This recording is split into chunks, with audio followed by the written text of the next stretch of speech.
All right, just a really quick update. As you can see, I've got the shore power plug plugged in.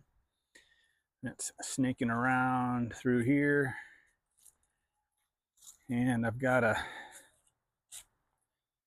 it connected here. This is a 15 amp, 30 to 15 amp converter prong, and then I've got this 10 gauge cord going off into my shop on a 30 amp circuit, but it's only pulling 15. This is a huge milestone because, as you can see, I am now charging my batteries. So what this means, right now there's only the only load on this is the charging. But if I wanted to connect my AC, connect my AC and run it all day, I can just run it off of house power at this point. Um, so this is a huge milestone for us, because now the 100-degree temperatures, and you can see there that the charger, right, it's charging. The bulk of the charge is coming in.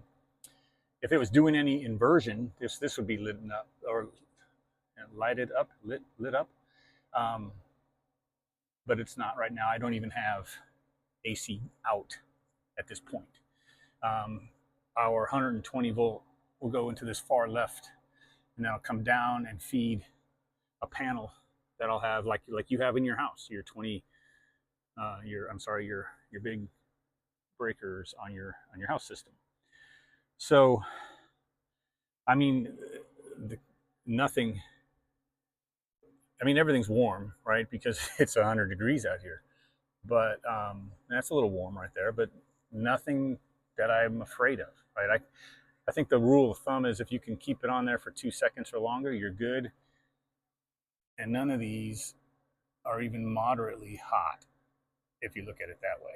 So you can see I got my neutral, my earth, and my line coming in there properly. They were terminated into ferrules, and then it's spring loaded, so you just push them up there.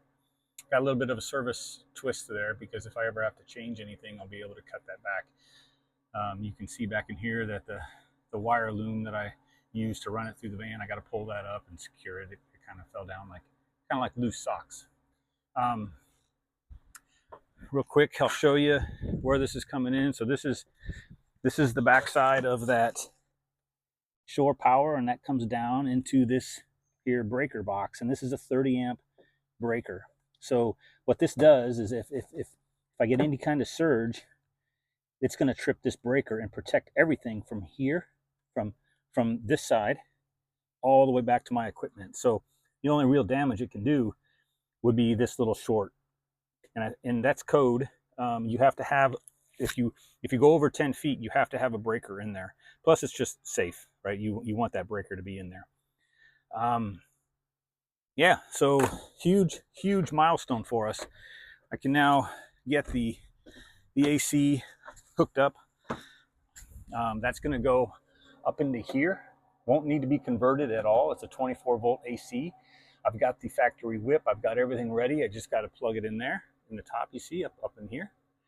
Run that through the ceiling and down around, snake it in. It's already got protective sheathing on it, so I'll probably put it in the bottom.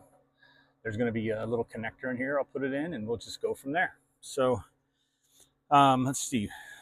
So this was 27% when I started it about 10 minutes ago.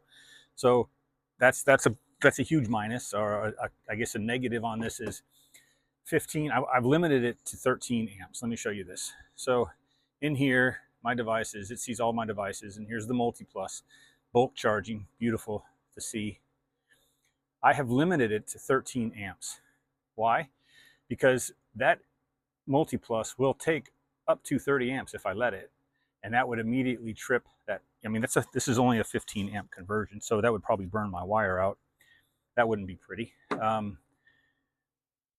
Yeah, so I've limited it to a maximum of 13 amps, so it can't do that. It's going to slow everything down, but hey, that's okay. We're in no rush here. I'll check on it periodically, make sure the temperatures are good, and go from there. All right, latest update. Thanks all. So one thing I forgot to mention, um, these Epic batteries that I'm using, these Epic Elite batteries, they actually use something.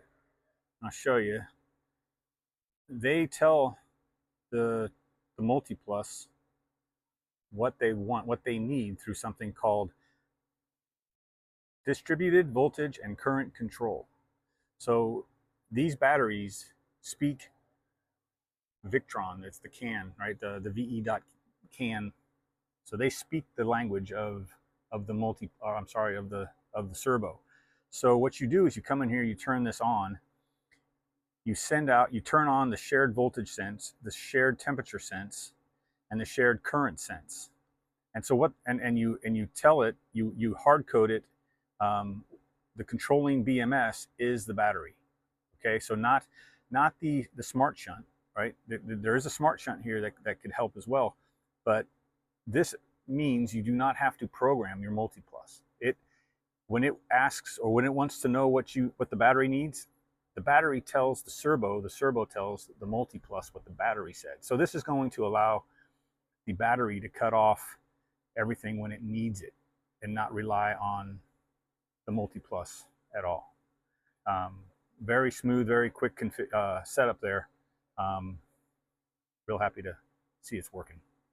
Thanks. Okay, good evening. It's Saturday evening. It's about 6:45. Just wanted to give you a little bit of update of what I've done today. You can see it here pretty good. You've already seen the AC up here, but I now have it. We're going to keep it in here for a while. I'm going to have to take it down again to put in the roof, the ceiling, and I need some longer screws. So this is just kind of wired in there for now. The vent fan is also in place. Put that in this afternoon as well. I'll come around here. I'll show you when I mentioned earlier where the AC would be. So this is the Lynx distributor, the second one. This is the AC coming in. There's a fuse. So what you do when you bring in your power directly to your distributor, you put your negative is behind this, and then you have your positive hot right there, and then it jumps with a fuse right there. You see that that's a mega fuse, 50 amp mega fuse for the AC, and then this is your hot bus bar. So this is your hot bus bar, this is your negative bus bar, this is the jump between them. So this AC has its own distribution. There's no, and that's the only fuse between it. So what I'm going to do is I'll just turn it on. You've seen it run. It's not a big deal, but it is kind of, no pun intended, kind of cool.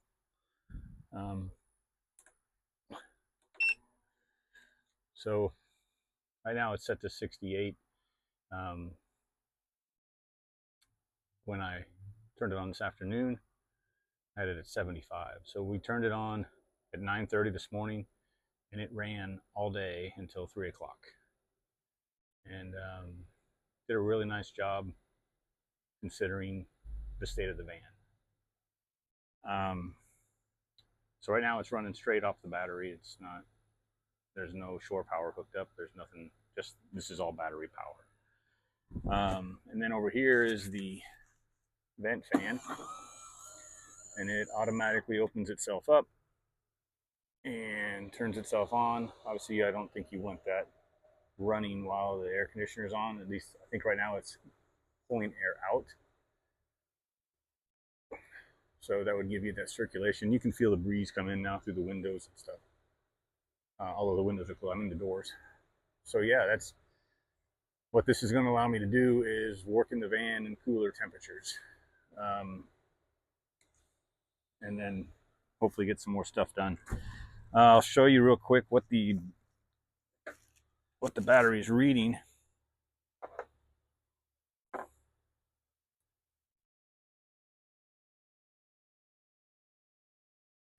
So you can see right now the battery's at 95%, and it is currently pulling or pushing out 23.4 amps. It's going to go up and down, obviously, as the the compressor's on right now. You might have heard it kick in. Plus you also have the 12-volt vent fan. So that's what it's pulling. At this discharge rate, it says it could handle 22 hours and 22 minutes, but I don't think that's really true, because you can see the time is just going down really fast. So yeah, everything else is off. So there is one of the things I mentioned. This is the 12-volt panel. So here is the fan coming in, the red hot and the black negative, and that's feeding into this little panel here. And I got a little 5 amp fuse jumping that little blade fuse. So that's what's feeding the 12-volt vent fan. So yeah, that's good. Good progress. I did want to give you some numbers. Like I said, we started the air conditioner at 9:30 this morning, and ran it till 3 o'clock.